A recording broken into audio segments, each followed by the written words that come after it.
Se llama Fernando, de apellidos Luis Corral. Por favor, no confundir con José Luis Corral Lafuente, autor de la novela El Cid, ¿de acuerdo? No es él es Fernando, él es de Zamora, nacido en Zamora, y estudió en la Universidad de Salamanca, de la cual pues, hoy en día es profesor. Ha hecho muchísimas asignaturas, ha publicado muchas cosas. No me voy a recrear porque no le gusta que me recreen estas cosas, pero bueno, si dais una vuelta por Dialnet, ahí encontraréis todos sus méritos. ¿Qué es, digamos, cosas en las que nos debemos fijar y por las cuales hoy Fernando está aquí? Bueno, él se dedica a un tema que a mí me parece muy interesante, que suele sonar muy aburrido, que es sobre el ejercicio de poder, ¿no?, en el periodo alto y pleno medieval, lo cual es algo bastante complicado. Y él se dedica a mirar esas relaciones que hay entre la nobleza, la realeza y la gente, digamos, la gente común, ¿no? Y cómo ese poder se ejerce o cómo vemos cómo ese poder se ve reflejado, ¿no? Esa es una de sus líneas de trabajo. Tiene otra, pues, por ejemplo, el estudio de crónicas para ver la ideología que demuestran, ¿no?, cómo esas crónicas justifican determinados actos, determinados reyes, etcétera, etcétera. Y últimamente él tiene una línea de investigación que es sobre la desmitificación del pasado medieval, que es muy interesante, últimamente está muy en boga, y sobre ese tema, esa línea de investigación, hoy nos va a hablar. Referentes medievales y distorsión de la historia, reconstruyendo a Cerco de Zamora del 1072, nos va a demostrar cosas sobre Bellido Dolfos, que probablemente nos sorprendan a todos. Fernando, es tu tiempo, sabes cuáles son las normas. Ya. No, cuando empieces a hablar yo le doy. Le das, vale. Tú tranquilo, ¿eh? Vale, pues lo primero de todo, y parte de esos 40 minutos, no 30, muchas gracias, Ana, es para agradecer al Comité Científico del Congreso el que me hayan invitado a participar y el poder estar hoy aquí en Burgos, que me ha permitido volver a Burgos, que hacía tiempo que no venía y siempre es muy agradable a pesar del tiempo. Mañana ya va a ser de otra manera, así que genial, ¿no? Y bueno, pues sobre todo en esa primera parte agradecer pues, esa invitación que me ha hecho mucha ilusión el poder venir, sobre todo Iván, que es el que lo puso en mi mano. Y más allá de los agradecimientos, comenzar. Bueno, habitualmente somos testigos del uso de la historia por parte de periodistas, de políticos, que lo que hacen es perpetuar o tratan, no sé si hacerlo, pero desde luego tratan de perpetuar imágenes o narrativas que desde el punto de vista de los profesionales del oficio de historiar dejan mucho que desear y se acercan más al mito y a la falsedad que a otra cosa. Los historiadores es verdad que llevamos ya bastante tiempo alertando de este tipo de prácticas, pero parece que predicamos en el desierto. Este tema tiene bastante relevancia porque pone sobre la mesa otra cuestión muy interesante, que es la necesidad de hacer una divulgación de la historia que sea a la vez rigurosa y atrayente, y también combatir con ello estas malas prácticas del uso de la historia, desmitificando esas tergiversaciones que tienen tanto eco en sectores amplios de la sociedad. Yo hoy quiero hacerlo a través de un episodio del ciclo cidiano, el Cerco de Zamora del año 1072, en el que Rodrigo Díaz participó al lado de su rey, Sancho II de Castilla, que, como bien saben, fue asesinado por Bellido Dolfos en las cercanías de la muralla de la ciudad. Si bien es verdad que la participación del Cid en este cerco pues no tiene el papel protagonista en las crónicas, pero a pesar de ello es verdad que deja algunas huellas muy interesantes en el romancero, algunas frente a Urraca Fernández, frente a la infanta, y otra frente a Bellido Dolfos persiguiéndole hasta las puertas de la ciudad. Este agosto pasado, seguramente alguien más a lo mejor lo ha visto, me llegó la noticia de que se había instalado en Zamora una valla publicitaria que ustedes están viendo ahora mismo ahí en la imagen, más cerquita. Acompañando la imagen que tenemos ahí, diferentes diarios, algunos locales y otros no tan locales, regionales, distribuyeron la noticia. Una valla pide terminar con los 40 años de cerco. El norte de Castilla, una valla, vuelve otra vez lo mismo, con terminar los 40, y nos habla de Bellido Dolfos, esta imagen que representa a Bellido Dolfos destruyendo el escudo de Castilla y León. Y traigo un titular que me parece el más curioso de todos, de un diario digital aquí en Madrid. Un colectivo usa a Bellido Dolfos en Zamora para reclamar la autonomía leonesa.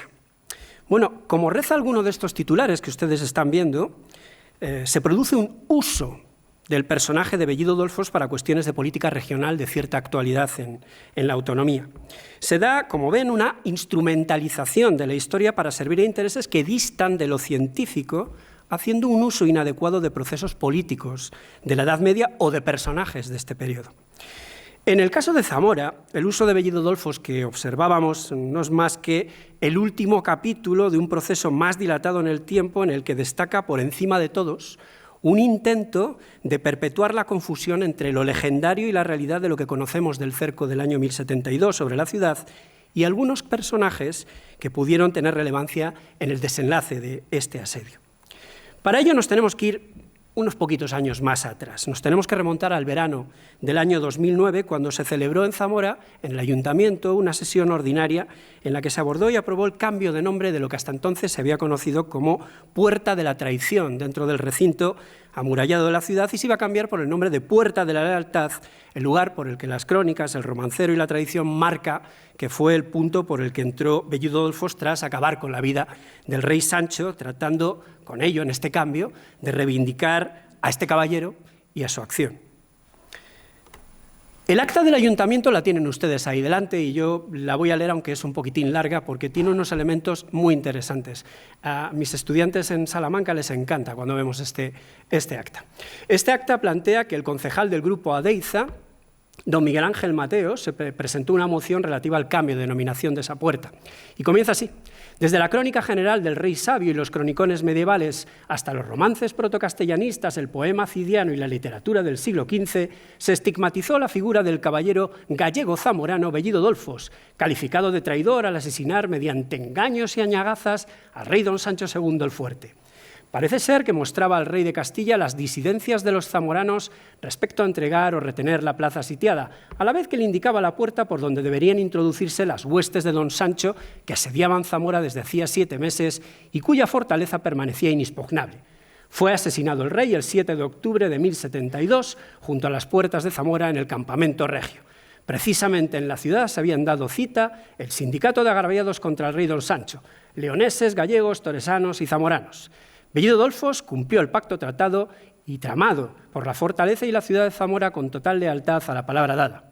Léase el romance Tiempo era ya, doña Urraca, de cumplir lo prometido. Con posterioridad se acusó a Bellido de traidor desde las fuentes castellanistas del derecho castellano, contrario a la opinión jurídico-visigótica asturiana y leonesa, que se guiaba por el liber judiciorum o fuero juzgo, que desde San Isidoro de Sevilla se consideraba a Sancho tirano por quebrar la tradición leonesa del hecho testamental jurado por todos sus hijos herederos ante sus padres Fernando y Sancha y la presencia testimonial del Cid.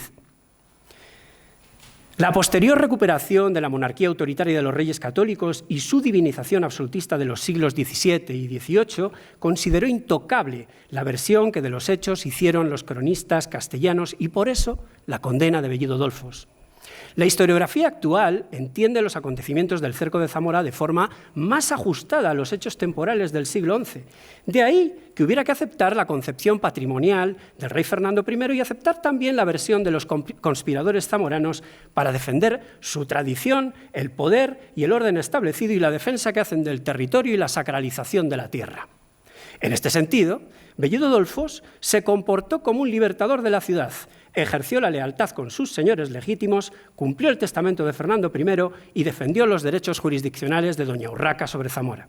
Por el contrario, Sancho se comportó como un tirano al romper la legitimidad testamentaria y en aplicación al derecho visigodo y a la defensa isidoriana, Bellido Dolfos dio muerte justa al tirano, aplicando luego la filosofía de San Isidoro, del padre Mariana del siglo XVII y la escuela filosófico-política de la Escuela de Salamanca, internacionalizada por los expertos Soto, Laínez, Mariana, Báñez, Molina, Cano, padre Vitoria y otros. Se sometió a votación y todos los grupos dieron su asentimiento. Perdónenme que beba, porque después de este parrafito no es para menos. En este documento se detectan varios problemas debido a que quienes lo redactaron desconocían la metodología científica que se usa en historia o voluntariamente la soslayaron buscando otro objetivo que queda oculto en una primera lectura. Por mencionar algunos de esos problemas que ustedes tienen ahí señalados en la imagen. Hay en esta propuesta una indiferenciación del tipo de fuentes y su cronología, igualando en el tratamiento la historia de España de Alfonso X y otras crónicas, sin ser coetáneas a los hechos que describen, a romances y poemas. Y se otorga veracidad completa a los datos detallados que se recogen tanto en las crónicas como en el romancero sobre el cerco y el asesinato del rey, o la existencia del propio Bellido Dolfos, tal y como es presentado en los diferentes relatos, sin tener en cuenta si las características de personalidad atribuidas a este personaje han podido ser una creación literaria para conseguir una mayor carga dramática en el relato del regicidio de Sancho II.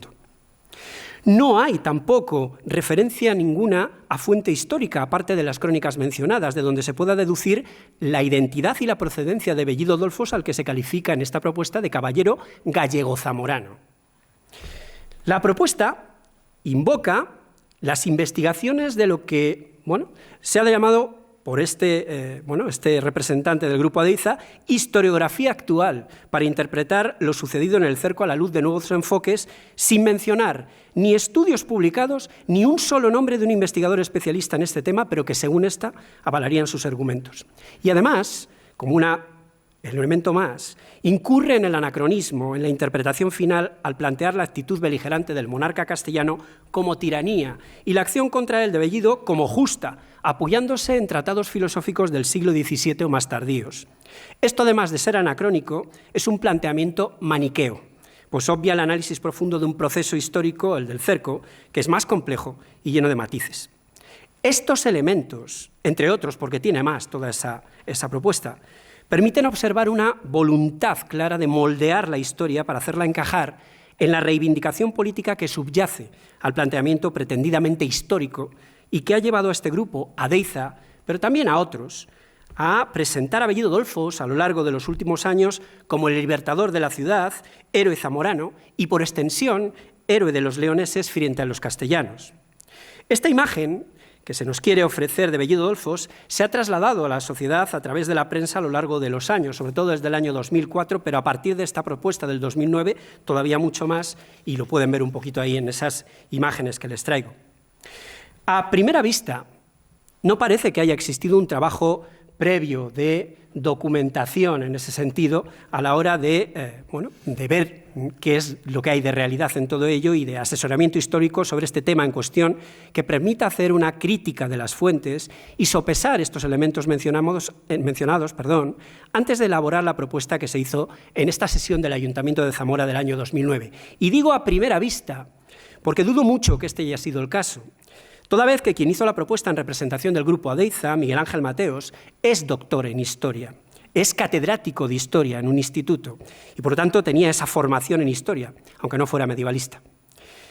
Por tanto, se deduce que en la elaboración de la propuesta de cambio de nombre de la puerta se dio prioridad a argumentos, aunque estos no se expresaran explícitamente en esta propuesta, en las que el imaginario regionalista romántico, en el que nos vamos a detener más adelante, pesaba más que la evidencia histórica y Bellido Dolfos era el elemento necesario para llevar adelante esta argumentación en la que se busca la oposición identitaria entre lo leonés y lo castellano. No se puede entender esta propuesta del año 2009 del cambio de nombre de la puerta de la ciudad sin tener en cuenta el contexto geopolítico de la provincia de Zamora, una provincia encuadrada en la autonomía de Castilla y León, al igual que Burgos, una autonomía que se gesta en la transición y que se gesta también ese pasado histórico un poco en lo que serían los antiguos reinos de León y de Castilla. A pesar de la unión administrativa de estos dos territorios, la verdad es que la idea de diferenciación territorial del espacio leonés se ha mantenido viva en grupos políticos que se fueron conformando como fuerzas regionalistas y que no han dejado de poner de manifiesto que esta zona occidental de la autonomía, que se corresponde grosso modo con ese antiguo reino leonés, se encuentra discriminada por ser un espacio periférico, lo que justificaría la creación de una autonomía leonesa desgajada de Castilla. Es en este contexto donde hay que entender la propuesta de Adeiza del 2009, una moción de cambio de nombre del Portillo de la Muralla que fue aceptada, como les decía, por todos los grupos políticos y que se llevó a efecto colocando esa placa que ustedes ven en la fotografía al lado de la Puerta de la Traición, ahora Puerta de la Lealtad. Esta propuesta Se revistió de consideraciones históricas, de revisión del pasado de la ciudad, persiguiendo justicia histórica, como se puede ver en una nueva moción que este grupo político presentó en el 2013 y que recordaba la propuesta del 2009. Bajo nuestro punto de vista, esta ideología del nacionalismo regional leonesista fue la que gravitó de forma no explícita sobre la propuesta de cambio de nombre del Portillo y la condición de héroe de Bellido. Esta maniobra política de Adeiza, al presentar su demanda en forma de propuesta, no perseguía resaltar la veracidad histórica de si esa puerta del recinto amurallado fue el lugar exacto por el que entró Bellido Dolfos tras dar muerte al rey castellano, o la importancia mayor o menor de este personaje dentro del más amplio proceso político que se estaba dirimiendo en ese enclave en el último cuarto del siglo XI. En la búsqueda de signos de identidad cohesionadores de la ciudad dentro de ese espacio leonés, Adeiza recurrió a Bellido Dolfos, al que identifica como caballero gallego-zamorano, y a una época pasada, la Edad Media. ¡Qué casualidad! Que, como otras tantas ocasiones, se había convertido en un útil recurso para legitimar reivindicaciones regionalistas del presente y encontrar notoriedad política local, haciendo valer, como digo, esa confrontación entre lo leonés y lo castellano. Toda reivindicación política hecha dentro de los cauces legales es legítima y respetable. Pero esto es una cosa, y otra muy distinta, el uso no adecuado de la historia, del pasado medieval, para legitimar posiciones políticas actuales sin ningún tipo de rubor. Con la excusa de adecuar a los tiempos actuales los postulados históricos, Adeiza incurrió en un burdo revisionismo carente de metodología científico-histórica para revertir la imagen de traidor de Bellido Dolfos y vestirlo con el aura de libertador de los zamoranos y los leoneses y convertirlo en el brazo ejecutor de la justicia sobre el rey castellano al que se tildó de tirano. ¿Y qué podemos hacer? Nosotros, los medievalistas, los historiadores, ante este tipo de situaciones de uso inapropiado de la historia, en este caso de la Edad Media. Bueno, asumo las palabras de Magdalena Aurel en las primeras páginas del último libro que ha publicado, porque creo, como ven ahí, que describe muy bien lo que podemos hacer y nos empuja, además, a combatir el mito con la realidad, con lo que el método histórico nos permite averiguar. Desmitifiquemos la imagen que se nos pretende trasladar del caballero acusado de traición para asesinar al rey castellano. ¿Quién era Bellido Dolfos y qué sabemos de su identidad? ¿Fue un caballero gallego-zamorano, como reza la propuesta que hemos visto? Bueno, ¿qué dice la historia? El personaje de Bellido Dolfos, como bien saben, está vinculado a hechos concretos que se sucedieron en el periodo de guerra fratricida después de la muerte de Fernando I. Nuestro conocimiento sobre este periodo de conflicto tras la muerte de Fernando es relativamente confuso y escueto, puesto que se han conservado muy pocos diplomas de las cancillerías regias y de las instituciones eclesiásticas que puedan arrojar algo de luz sobre ello. El mayor volumen de información que poseemos para todo ello viene a través de las crónicas, que en su mayoría son muy posteriores a los hechos que nos narran y que son las que más detalles aportan sobre todo esto.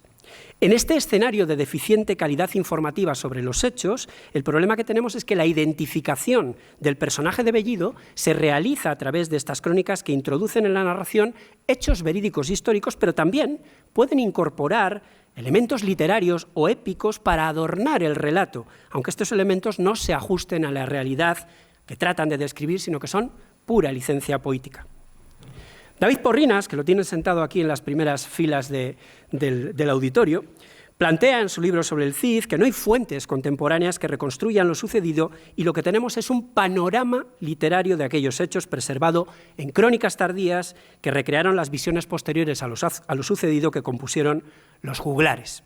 En este sentido, hace ya algunos años, Salustiano Moreta, otro medievalista, escribía en su peculiar monografía sobre el Cid que si no fuera por el cantar de Sancho II y su cerco de Zamora y por los correspondientes romances, hoy nadie recordaría el alevoso final del rey de Castilla, Sancho II, ni las trágicas circunstancias que lo rodearon. La escena culminante, dice Salustiano Moreta, del drama lo constituye la muerte a traición y por la espada del rey Sancho, atribuida por la leyenda a un siniestro caballero de nombre Bellido Dolfos. Un cantar épico perdido, este cantar de Sancho II, que según Alberto Montaner y Francisco Bautista, se usó para construir las informaciones de la crónica najerense y el relato del cerco de la historia de España de Alfonso X. Esta última es la crónica que más detalles ha incorporado sobre Bellido Dolfos y su proceder durante el asedio, siendo copiado a crónicas y relatos posteriores. En ese sentido, Bernard Riley planteaba que el asesinato del rey castellano se prestaba a inspirar la imaginación literaria, cosa que ya sucedía para la época de composición de la crónica najerense de finales del siglo XII. Es en las crónicas del XIII, dice Riley, sin embargo, donde el desarrollo literario del suceso alcanza su plenitud. No obstante, las crónicas que han recogido el asesinato de Sancho II no han tratado con la misma atención y detalle este suceso producido durante el cerco de las tropas castellanas sobre Zamora. En ese sentido, contrasta visiblemente el hecho de que la mayor parte de esas fuentes narran el asesinato del monarca castellano, mientras que en lo que se refiere a Bellido Dolfos, no todas lo mencionan o lo nombran como tal. Se podría decir que las crónicas ofrecen un panorama de cierta indefinición en lo que se refiere a la identificación del caballero que dio muerte a Sancho II. Entre las crónicas que no aportan ninguna referencia al nombre del regicida podríamos destacar la Historia Silense o Legionense o el Cronicón Compostelano. Las dos mencionan el asedio y señalan que un caballero fue quien acabó con la vida del monarca valiéndose de engaños. En el caso de la Legionense, el caballero anónimo es calificado incluso de audaz. Y en el Cronicón, dice que este caballero salió de la ciudad enviado por los zamoranos con el objetivo de asesinar al rey. Una de las primeras crónicas que introduce el nombre del regicida es el Cronicón de los Reyes de León del obispo Pelayo de Oviedo.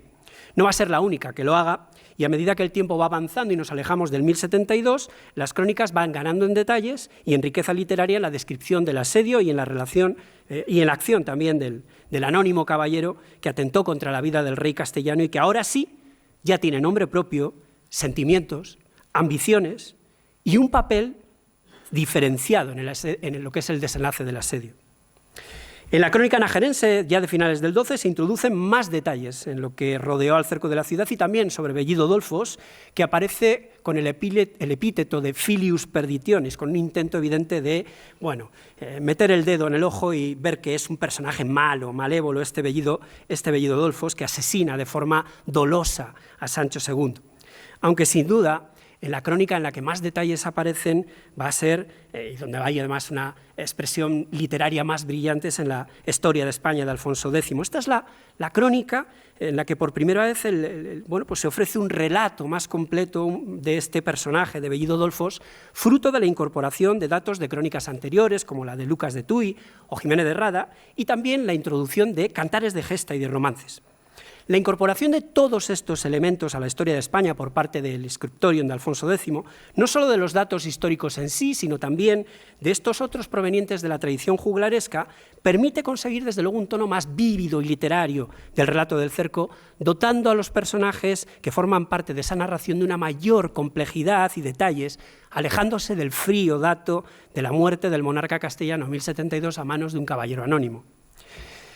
La búsqueda de huellas de Bellido Dolfos, en mi caso, no se ha reducido solo a las crónicas. En los diplomas de las colecciones documentales, que a día de hoy la verdad es que la búsqueda es bastante más desafortunada.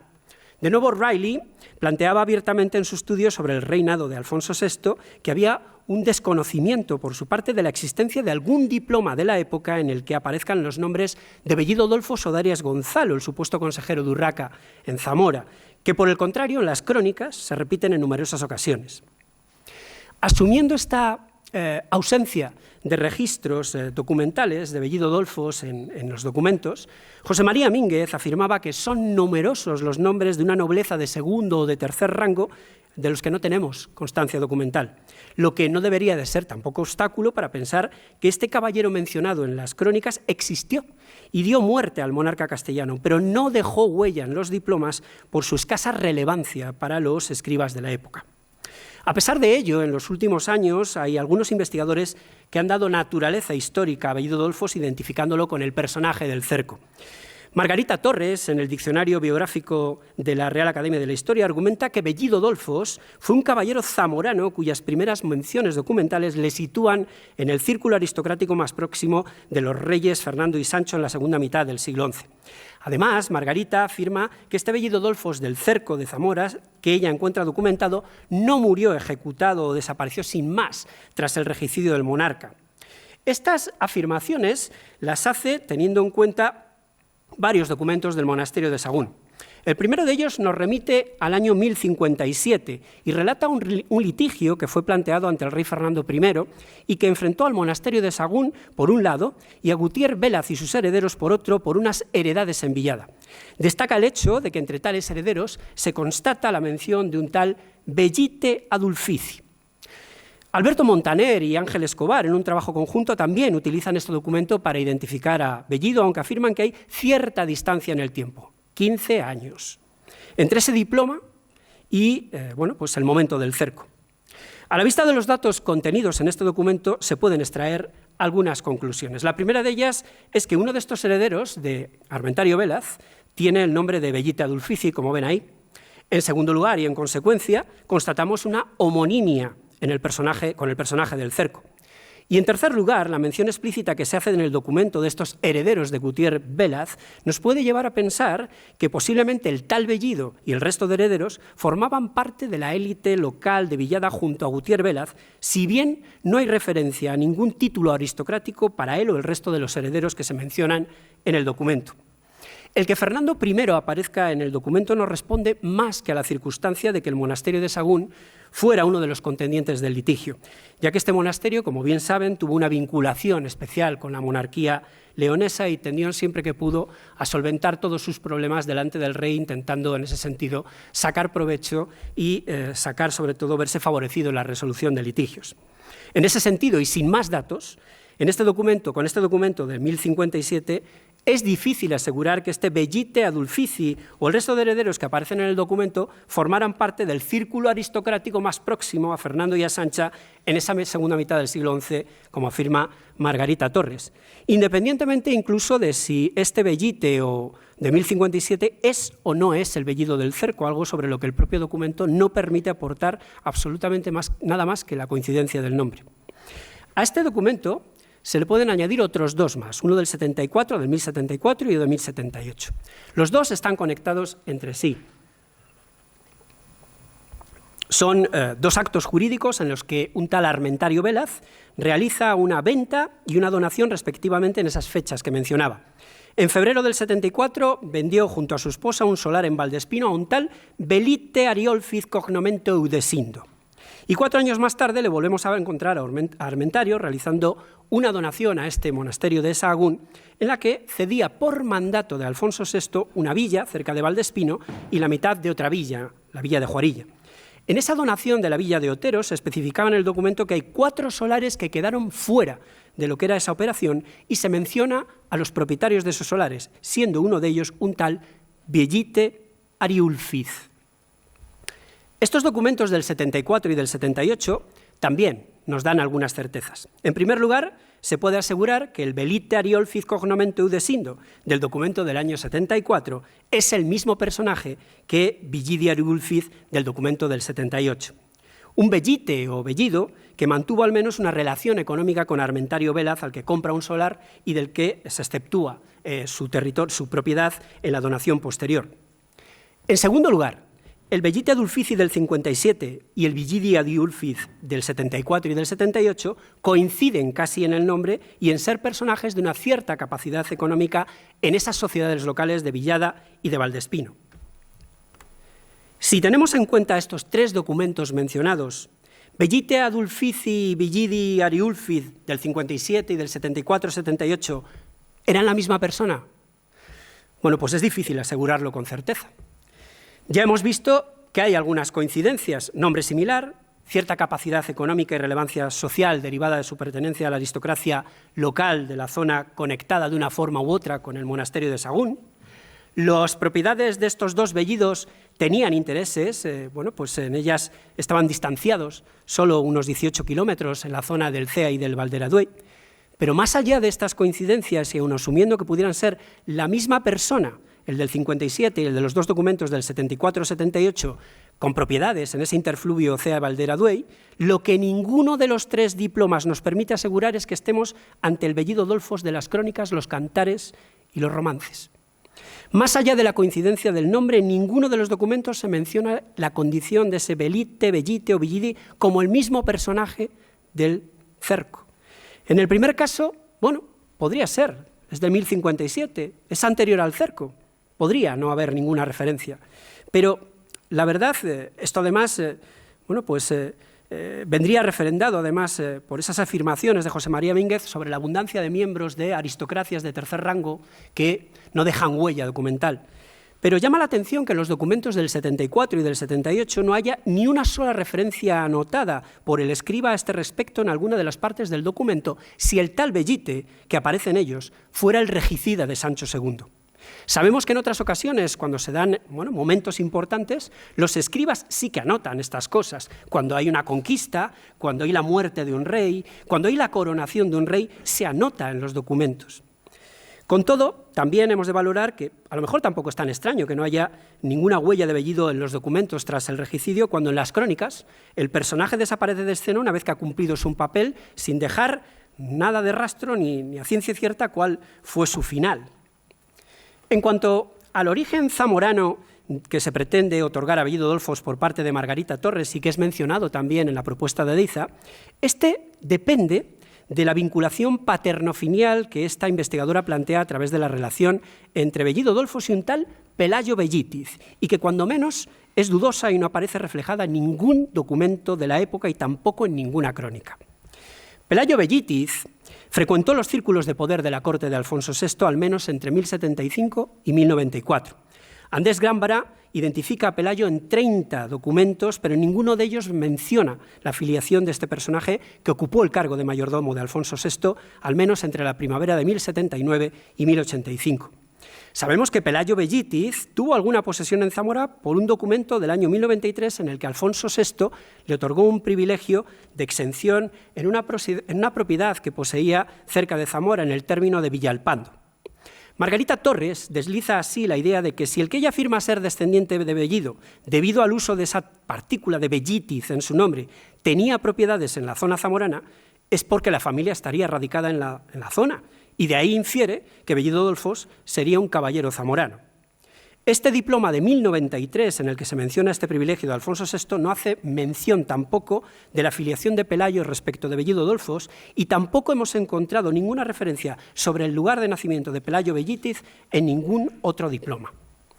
Los medievalistas somos conscientes de los peligros de la homonimia en los documentos de la Edad Media y no debemos perder de vista que el nombre de Bellido y su patronímico, Bellítiz o Belliti, son muy comunes en la época, como queda reflejado en un número importante de diplomas de los siglos XI y XII. Tienen ahí los índices de tres colusiones documentales que he traído como muestra, donde, como ven, Bellite en sus diferentes formas, está muy presente.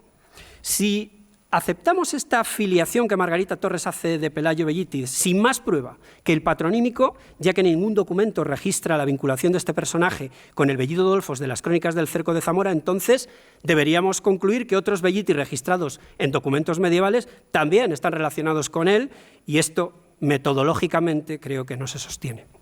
Por tanto, la filiación que pretende establecer Margarita Torres entre Bellido y Pelayo Bellítiz, basándose exclusivamente en la homonimia, es difícil de sustentar y, en consecuencia, el origen zamorano de Bellido Dolfos también. A pesar de estas evidencias científicas de la dificultad de identificación documental de Bellido Dolfos, la moción de Adeiza del año 2009 presenta al regicida como un personaje real y hasta se asegura su procedencia territorial al calificarlo como caballero gallego-zamorano. Ni las crónicas, base de la propuesta argumental de este grupo político de Adeiza, son capaces de arrojar una luz clara sobre este particular. Las más cercanas al acontecimiento, como ya hemos mencionado, solo narran que un caballero salió de la ciudad para acabar con la vida del rey castellano, pero no explicitan ni aportan datos sobre su lugar de nacimiento. La historia de España de Alfonso X, la más rica en detalles y en su expresión literaria, relata, como ven ahí, que Bellido fue a Zamora a servir a Urraca, representante de los intereses de Alfonso VI, pero no concreta tampoco el lugar de procedencia de Bellido Dolfos. El lugar de nacimiento y el destino final del caballero que dio muerte a Sancho II son toda una incógnita. José María Mínguez llega a aseverar que posiblemente este soldado formara parte de una aristocracia básica y que sería afecto a Alfonso VI y por esto estaría dentro de la ciudad sitiada. Pero ni los diplomas ni las crónicas nos permiten poder asegurar mucho más de su procedencia sin pecar de imprudentes. Para concluir y no alargar más mi intervención, en general los argumentos que se utilizaron en esta propuesta de Adeiza del año 2009 para cambiar el nombre de la Puerta de la Tradición por el de la Puerta de la Lealtad y de la condición de Bellido de traidor a héroe zamorano giran en esa oposición identitaria que les mencionaba antes entre lo leonés y lo castellano y la necesidad de una reinterpretación de la historia sobre el cerco y sus personajes acorde a los tiempos que corren, como se desliza en el acta del Pleno del Ayuntamiento del año 2013, pero fundamentándose en vaguedades no contrastadas y en aseveraciones que caen en el anacronismo al eludir el contexto político y social del propio proceso histórico del cerco del siglo XI. Los historiadores tenemos la responsabilidad social de ajustarnos a la veracidad histórica basándonos en evidencias científicas debidamente contrastadas, ya sean estos documentos, vestigios arqueológicos, el estudio de las crónicas, cualquier tipo de fuente que podamos contrastar. Con estas premisas, lo que sabemos del cerco es que se produjo en el año 1072 y que el resultado más palpable de ese asedio fue la muerte del rey de Castilla a manos de un caballero que salió de la ciudad. Este hecho llevó aparejado el control político sobre el territorio gallego y castellano del que hasta entonces había sido rey de León, Alfonso VI, que asumió a partir de entonces el poder en los territorios que habían sido cedidos en herencia a sus hermanos por Fernando I. Hechos muy concretos. Hechos que narran de forma sintética el proceso del ejercicio del poder en el último cuarto del siglo XI y que tienen por sí mismos muy poca riqueza literaria. Los trovadores y los poetas medievales fueron lo suficientemente hábiles para convertir esta sucesión de datos que acabo de dar sobre el cerco y el conflicto entre hermanos en un relato épico, un relato trágico sobre la lucha entre los hermanos que llevó a Alfonso VI a unir los reinos a costa de la muerte de su hermano el rey de Castilla. El éxito de los relatos sobre el cerco de Zamora también ha sido proporcionar este villano, o este antihéroe mejor, el caballero que dio muerte al monarca castellano, al que tardíamente se bautizó con el nombre de Bellido Dolfos. Un personaje, como asegura José María Mínguez, con rasgos más propios de la epopeya que de la historia. Lo que se hizo desde la posición política del grupo municipal zamorano que presentó la moción del cambio de nombre del Portillo de la Muralla y que reivindicaba la heroicidad de Bellido frente a su presunto acto traicionero, fue apelar a una supuesta justicia histórica para revisar el papel concreto de un personaje, Bellido Dolfos, en el relato cronístico sobre el cerco de la ciudad del año 72. La revisión de los procesos históricos es una tarea habitual llevada a cabo por los profesionales de esta disciplina y que se ha dado en todas las épocas y además es lo que ha permitido avanzar en los enfoques y planteamientos de los diferentes procesos históricos a través de una específica y rigurosa metodología científica. Pero en la propuesta de Adeiza, del grupo político que les mencionaba, como hemos podido ver en el análisis concreto de la figura de Bellido, de su identidad y la dificultad de encontrar huellas documentales de su existencia, tal y como se describen los relatos de las crónicas, se han obviado las certezas del hecho histórico para usar a este personaje de epopeya contenido en las crónicas tardías como una verdad histórica. Este artificio fue el que utilizó el grupo político, Adeiza, para tratar de hacer trascender a Bellido más allá del propio cerco y convertirlo en el representante de lo leonés victorioso frente a la tiránica Castilla encarnada en Sancho II. Con este referente del pasado se pretendía legitimar la lucha en el presente del leonesismo frente al centralismo castellano de la comunidad autónoma. Si bien, como decía antes, la lucha política es legítima, los medios usados para conseguir su objetivo son problemáticos, porque da lugar a una narración histórica distorsionada y presentada como reinterpretación académica de los hechos, que en este caso se están basando en relatos cronísticos alejados, muy alejados del momento en que se produce el cerco de la ciudad y apoyados en un cantar de gesta, el de Sancho II, un cantar perdido, que nos da una visión muy literaria tanto de los hechos como de sus protagonistas. El regicidio de Sancho II se produjo a manos de un caballero en una acción individual que podemos pensar que estuvo dirigida por quienes ejercían realmente el poder en la ciudad, la infanta Urraca y sus consejeros, y en la distancia, Alfonso VI. Bellido Dolfos, si ese es el verdadero nombre de aquel hábil soldado, ejecutó un plan concebido muy posiblemente por Urraca Fernández y refrendado por Alfonso VI. Una maniobra eficaz para que Alfonso VI pudiera recuperar el control del Reino de León y, por añadidura, reinar en Castilla. Y llegados a este punto de la argumentación,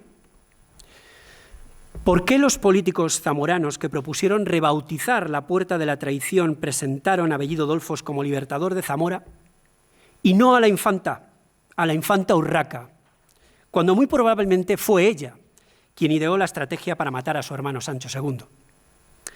Esta cuestión abre vías de investigación para tratar de profundizar en los intereses que mueven a algunos partidos políticos a utilizar determinados discursos históricos para legitimar sus propias posiciones políticas y ganar votantes al margen de la distorsión de la historia en la que habitualmente incurren. Nosotros hoy, de mi mano, pues nos hemos remontado a ese verano del 2009 y visualmente a este verano pasado, con esa imagen de Bellido a caballo rompiendo ese escudo, con la Catedral de Zamora al fondo y con ese lema de rompamos ese cerco de 40 años, para ver un ejemplo de algo que hoy día es muy habitual y lo vemos, escuchamos o leemos en muchas manifestaciones públicas de estos políticos, en los medios de comunicación o en las redes sociales, donde todavía esto es mucho más evidente. Como decía antes, y ya termino, los historiadores tenemos la responsabilidad social de denunciar este tipo de prácticas que tergiversan el relato histórico. Desmitificar el cerco de Zamora, que está dentro del más amplio ciclo cidiano, también sirve para dignificar el pasado. Muchas gracias.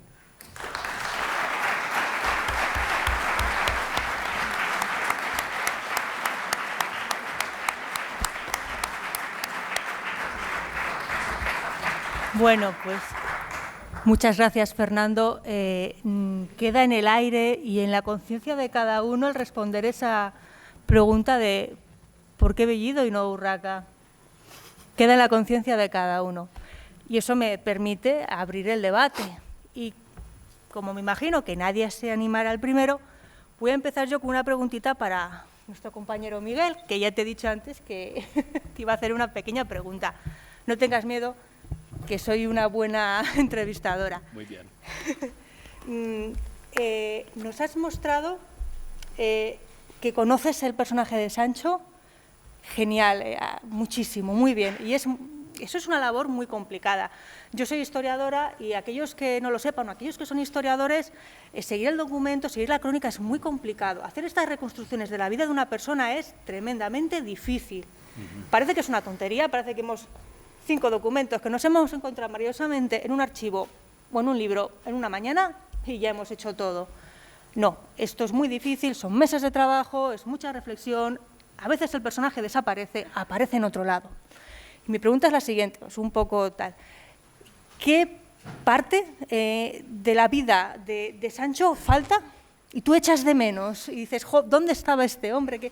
¿Qué parte? Yo tenía una colega, perdona, que le faltó un personaje durante un tiempo y ella pensaba que este personaje estaba en la cárcel y resulta que en vez de estar en León, donde debía estar, estaba en Castilla. Y años después encontró esa solución. Entonces, con Sancho, cuéntame, ¿te ha pasado esa ausencia del personaje y no está? ¿Dónde está? ¿Cómo te sientes?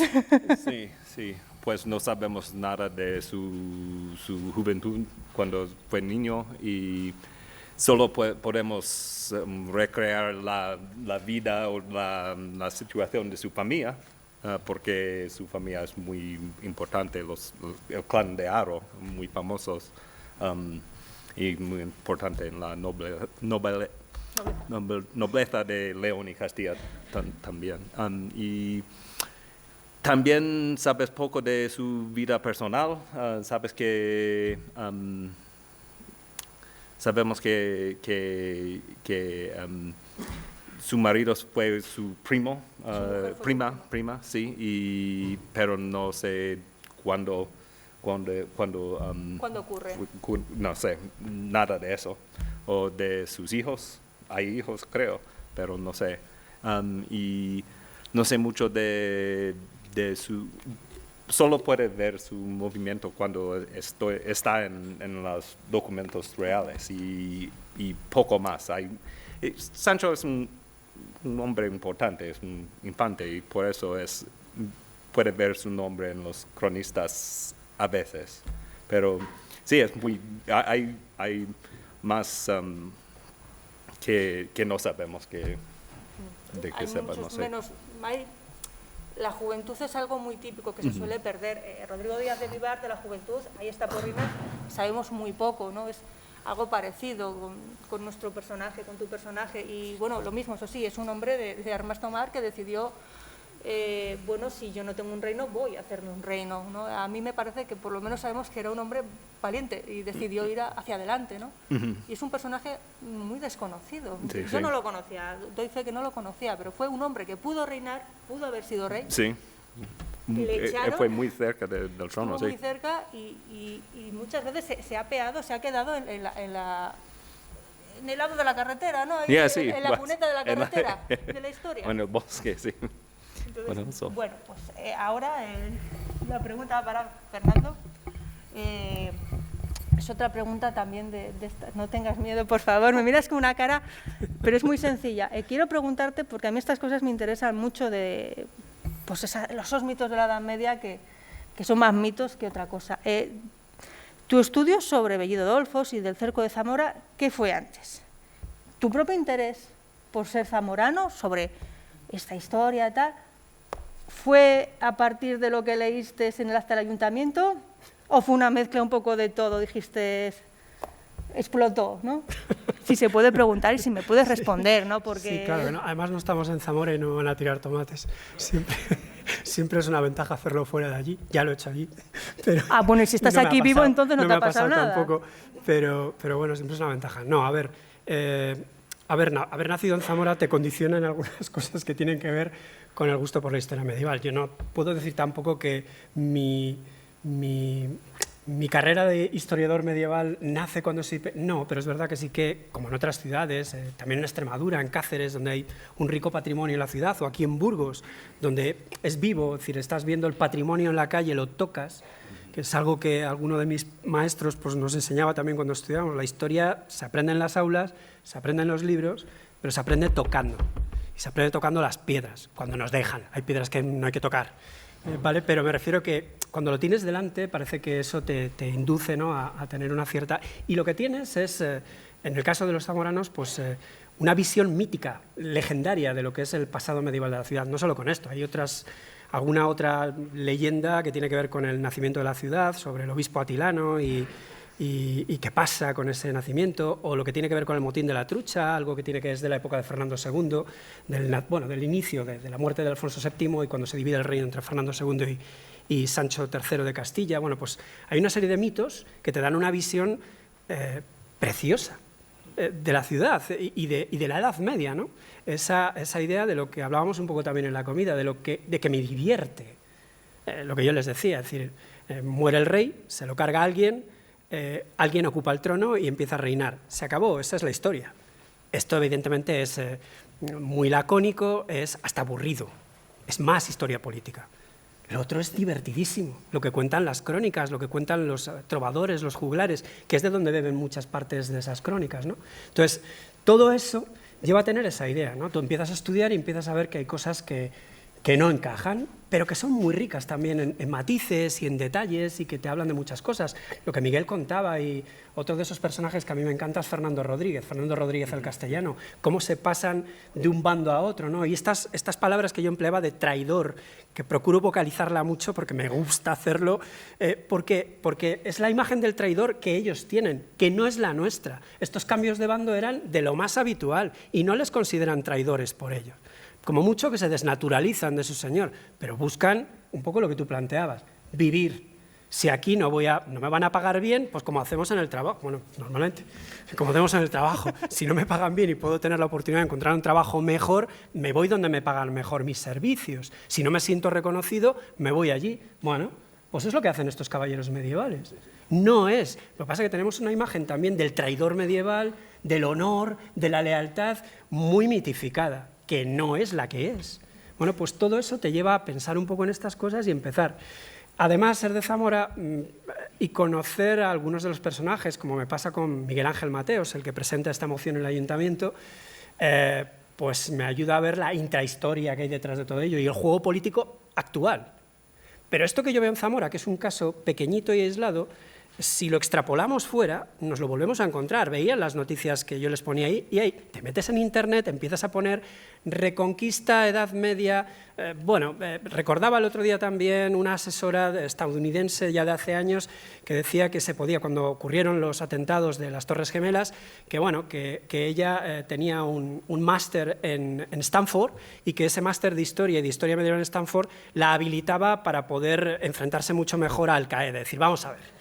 Estamos perdiendo los papeles, señores, estamos perdiendo los papeles. Una cosa es tener una serie de conocimientos y otra cosa es lanzar este tipo de noticias, son muy sensacionalistas, pero desde luego tienen un público espectacular y además se repiten y se repiten y se repiten lo que habéis sacado en el libro de la Reconquista, es decir, y venga, y a base de repetir, la mayor parte de la sociedad, que muchas veces, porque no tiene por qué estar, con todos estos conocimientos que podemos atesorar después de varios años de estudio, lo dan por bueno. ¿Por qué no? Si un señor una señora que está subida ahí y tiene un cargo X, pues será verdad. Además es que no lo dice una vez, lo dicen varios, pues será verdad. Si además es lo que me enseñaron a mí, eso. Yo me pongo a mirar ahora los libros tengo un hijo de 8 años. Me pongo a mirar los libros de historia que tienen en los institutos y dices, siguen con los mismos. Parece que no ha habido avance en la ciencia histórica. En la medieval no ha habido avance. Pero ni en la medieval, ni en prehistoria, digo yo que han avanzado. ¿Qué va? No, seguimos en muchas de estas cosas. Es decir, lo de Atapuerca que mencionabais de aquí, que es un referente, no sé yo si aparecen muchos de estos libros de los institutos. Seguimos con una visión demasiado simple de la historia. Y es verdad que a veces, dependiendo de los auditorios, hay que dar una visión que se pueda masticar y que no...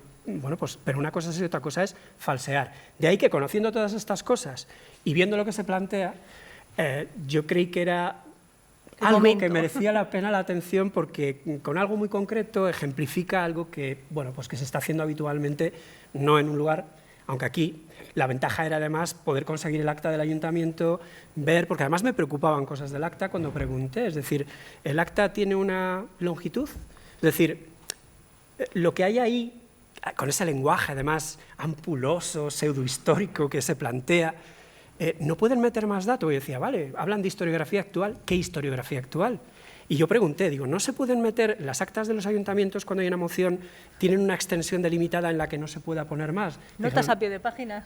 No, pero se podían meter, igual que mete Rodríguez Mateos todos estos de Lainez, Soto, que no sé a qué viene, pero bueno, como él sí sé a qué viene. Él es de contemporánea, de la Segunda República, conoce muy bien esto y dice, aquí, esta es la mía, voy a meter yo mi asunto, ¿no? ¿Se pueden meter más datos? Sí.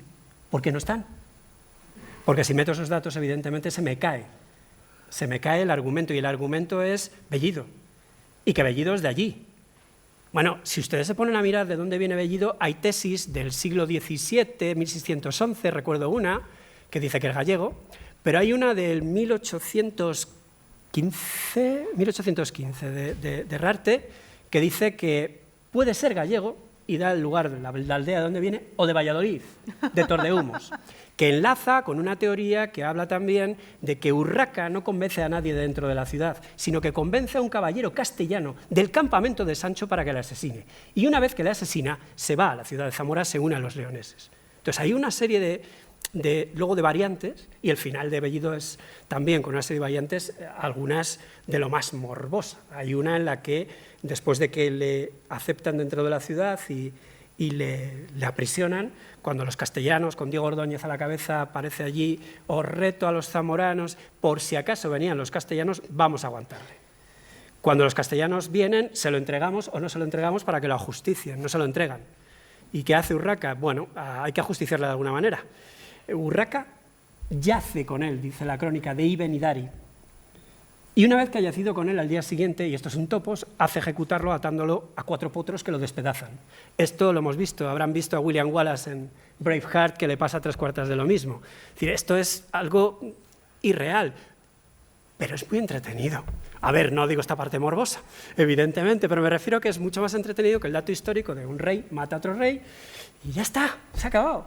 ¿Qué pasa aquí? Vamos a darle entidad a Bellido. Me callo, que a mí... Bueno, yo creo que después de este aperitivo, a ver el público qué tiene que preguntar. A ver, veamos... Allá atrás alguien... ¿Hay por aquí también he visto por adelante? ¿Hay alguien? Hay aquí un micrófono Sí, por verdad, si... aquí. Tienen aquí, vale. Nuestro querido compañero detrás de Porrinas, creo que quiere preguntar. Sí, ¿verdad? Buenas tardes, me llamo Pedro del Barrio, soy burgalés. He sido 45 años profesor de la Universidad de Valladolid primero y de Burgos segundo, y mi pregunta es al presentador de este primer Congreso Internacional sobre el CID, que no le veo ahora. Está Iván detrás, justo Iván. está detrás. Iván García Está ahí detrás de usted, detrás, en el pasillo. Creo que acercando. se está acercando. Como director del área de Historia Medieval de la Universidad de Burgos, que creo que seguirá siendo, ¿qué te parece pensar que esta idea tan genial que han tenido la Universidad de Burgos, Ayuntamiento de Burgos, y la forma de querer ser capital europea de la cultura en Burgos, ¿qué te parecería hacer, no copiando quizá a la mujer del presidente del gobierno, pero sí haciendo, veréis por dónde voy, haciendo algo que es bastante usual en las universidades, hacer una cátedra del Cid Campeador? En la Universidad de Burgos, por supuesto. La que te ha caído, Iván.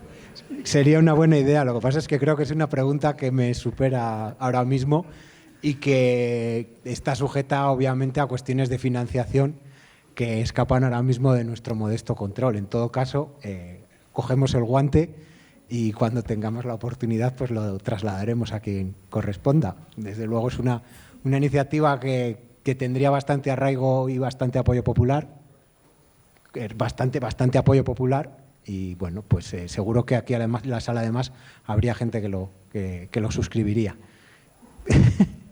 Pero de momento es algo que escapa de nuestras posibilidades. Gracias.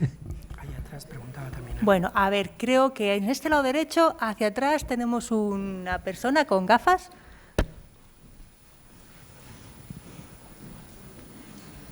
¿Qué hay? Buenas tardes. Mi pregunta era para Fernando Luis Corral. Muchas gracias por...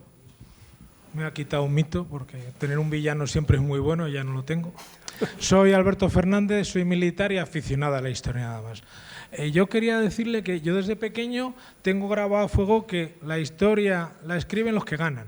Es unido al presentismo, me hace preguntar cómo podemos leer historia, ver historia sin juzgarla desde el siglo XXI.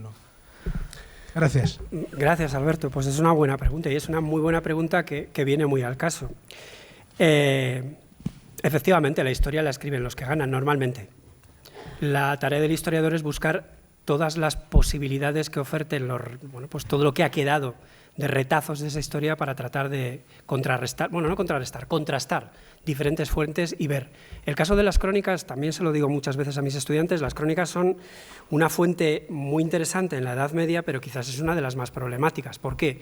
Porque las crónicas no nos las podemos tomar al pie de la letra, por ejemplo, y esa es la historia que se escribe, es decir, la historia al final se termina por relatar en las crónicas, no en la Edad Media, y en tiempos anteriores también, aunque no hablemos de crónicas medievales, estamos hablando de pues las historias de Roma que aparecen también en época también romana, la están escribiendo aquellos que... Y está la damnatio memoriae, es decir, todo lo que no tiene que ver con esto se va fuera, y entonces nos quedamos cojos, por decirlo de alguna manera, de elementos muy importantes. Hay un ejemplo espectacular que tiene que ver con algo que está muy alejado, con la historia bizantina, y en el momento en que seguro que del colegio les suena aquello de la iconoclastia y de todos aquellos problemas, ¿no? De esa lucha religiosa entre unos y otros, los iconoclastas y los iconódulos. Cuando ganan al final los iconódulos, toda la historia iconoclasta es mandada a eliminar por completo, con lo cual nos quedamos también con una parte de la historia siempre que no conocemos. ¿Cómo podemos hacer?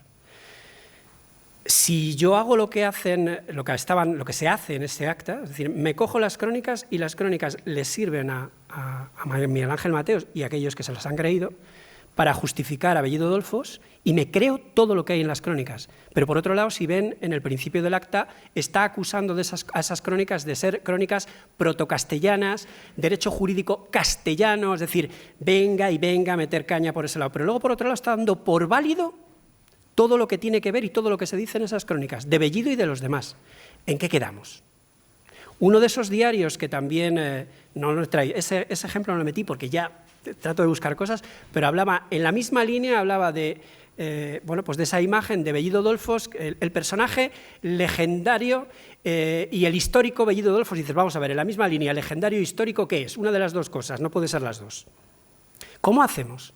Contrastando, buscando allí donde se puedan encontrar ese tipo de fuentes. Y por otro lado, a los historiadores nos enseñan, y por eso digo metodología científica, en la que no nos podemos contentar con lo que nos encontramos y hacer crítica de las fuentes. ¿Cómo se hace crítica de las fuentes? Bien, si yo voy a utilizar la crónica de Alfonso X, la historia de España, ¿cómo valoro la crónica? Y ahí está la contextualización de la fuente. ¿Quién la escribe? ¿Por qué la escribe? ¿Cuándo se escribe? Y a partir de ahí decir, vale, si ahora sé que se escribe porque el rey lo manda, evidentemente Alfonso X no se va a tirar muchas piedras contra su tejado. Así que Alfonso VI no es culpable de nada. Como mucho Urraca, la que han criminalizado. Tenía que haber un chivo expiatorio, como él otras. Esa es la forma en que podemos aprender a tratar de contextualizar cualquier tipo de fuente. Y eso es lo que hace válidos, contra todo lo que siempre pensamos, en esta época en que la ciencia de bata blanca parece que es lo que priva, yo creo que la historia sigue estando de actualidad. Y a los estudiantes de historia hay que animarles en ese sentido, porque son cuando terminan de aprender, y no se termina de aprender cuando se acaba el grado, ni mucho menos. Pero se encamina uno a hacer investigación histórica, y la investigación histórica está en leer y leer y leer y leer fuentes diferentes, todas las que uno pueda encontrar sobre ese momento histórico que uno quiere estudiar, sobre ese personaje histórico que uno estudiar, y no creerse nada. Igual que hay que también pues pinchar a los estudiantes, y a ustedes también, a que los que estamos aquí subidos no nos tienen por qué creer.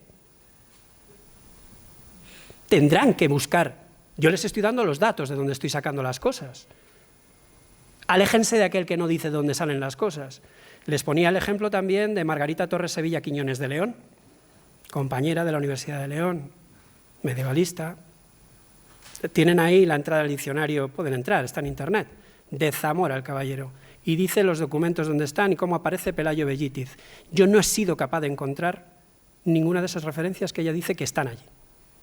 Pero no es la última vez que hace esto, ni la primera, ni va a serlo. Entonces, la forma es contrastar las fuentes y tener una formación en historia que permite valorar las fuentes con las que estamos trabajando. Y eso sirve para las crónicas medievales y para cualquier diario digital que ustedes encuentran ahora en la red. No se crean lo que les cuentan. La mayor parte de las cosas no son realidad. Lean diferentes y de diferentes tendencias y a partir de ahí saquen sus conclusiones. Eso es a lo que nos acostumbran, a lo que nos entrenan como historiadores. Y en esto, como en todos los oficios, los hay brillantes, buenos y gente que no es honesta. Pero bueno, tampoco a veces encontramos, no sé, pues fontaneros honestos o... No, me refiero que esto es como en todos los trabajos. Hay gente que lo hace mejor y gente que lo hace peor. Gente que disfruta con su oficio y gente que no disfruta con su oficio porque no le queda otro remedio, pero lo hace muy bien. Y gente que desde luego está porque tiene que estar en algún sitio. La forma que hay es leer más, dejarse aconsejar por aquellos y aquellas que tienen una formación específica en ese campo y hacerles caso. Y no caer en Cuarto Milenio, no, ¿cómo es lo de Cuarto Milenio? Iker Jiménez y estas cosas y tal. No, Horizontes ahora se llama. Bueno, vale, yo es que no veo estas cosas. Pero este tipo de pseudohistoria que muchas veces aparece y cualquier opinador que aparece en tertulias en la televisión, pues para pasar un rato está muy bien. A mí me gusta ver otras cosas, ¿no? Pero me refiero que me divierten más. Pero no se dejen influenciar y sobre todo lean y pregunten y para eso están los profesores de historia. Antes comentábamos, disculpa, que sabéis por dónde se empieza a leer un libro de historia, ¿no? Por la bibliografía y por las fuentes. Ahí es ya cuando sabes si la persona ha hecho o no los deberes. Es verdad. Siguiente, ¿alguna pregunta más? Que levante bien el bracito, por favor, que si no, no lo vemos. Vale, aquí a mano izquierda he visto tímidamente una manita. Sí, serían dos preguntas muy breves para cada ponente. Para Gómez, interesantísima tu exposición sobre los caballeros ¿Puedes de acercarte un Ventura poquito más el micro, por favor? Que es que no se escucha muy bien. No. Ahora. Sí, no, decía que interesantísima tu exposición sobre los muchos caballeros de aventura que se forjan reinos individuales, ¿no?, en esa época de los taifas. En un momento has equiparado a tu personaje con el Cid, ¿no? Mi pregunta es, sin embargo, el Cid siempre dice que toma Valencia en nombre de Alfonso VI, es decir, que él no, aparentemente, por lo menos en el poema, no pretende un reino para sí mismo, ¿no? ¿Qué piensas? ¿Que eso es poético y que en realidad el Cid sí pretendía un reino para sí mismo?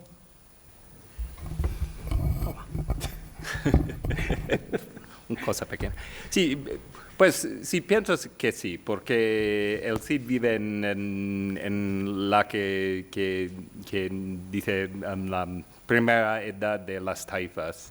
Y esa es una edad de políticas, de reinos pequeños, de política, de fragmentación de política, y por eso el poder central del reino, un reino como Alfonso VI, que es muy poderoso, el imperio, no es el poderoso del Estado central moderno, por supuesto, y por eso el Cid posible va a ganar Valencia en nombre de su rey, pero el poder del rey en Valencia no significa nada, más o menos, creo. Y el Cid fue Valencia del Cid fue un señorío independiente, en realidad. Posible nombre no, pero en realidad sí, creo. Sin embargo, cuando muere el Cid es Alfonso el que toma la decisión sobre abandonar Valencia, ¿no? No, mi otra pregunta sobre la Belle-Dolfos es, creo que has develado perfectamente el acta del Ayuntamiento de Zamora. En fin, tal vez es lanzada en moro muerto porque esa acta no hay por dónde cogerla. En efecto, historiográficamente es algo tremendo. Igual que el Belliti, en efecto, Citi y Belliti en los documentos es como fulano y mengano. Cuando el escriba ya no sabe poner más testigos, pone los nombres más comunes, Cid y Bellido. Es decir, que en efecto tampoco esa referencia precisamente histórica tiene gran valor, ¿no? No, mi duda estaba cuando hablabas de la certeza del hecho histórico.